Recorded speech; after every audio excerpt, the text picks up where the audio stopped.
ماں نے پیار سے کہا، بیٹا اٹھ جاؤ، اسکول کا وقت ہو رہا ہے۔ بیٹے نے غصے سے جواب دیا، امی کیوں روز روز جگاتی ہو؟ سونا ہے مجھے، نیند پوری نہیں ہوئی۔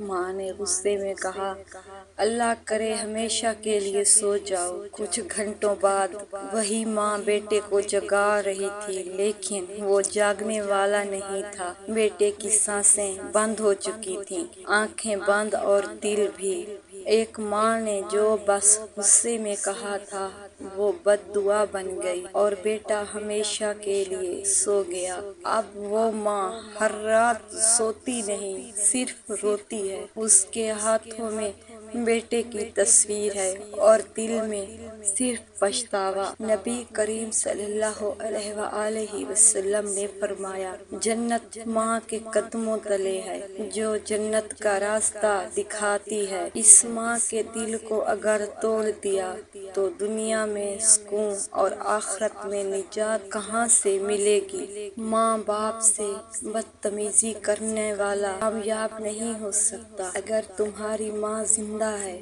تو اس کے قدموں کو چوم لو، ورنہ ایک دن قبر پر جا کر کہنا پڑے گا، امی معاف کر دو، مجھے معلوم نہیں تھا۔ لیکن قبر خاموش رہے گی۔ ماں کی بد دعا سے بچو اور اس کی دعا کو اپنی زندگی کا سہارا بنا لو۔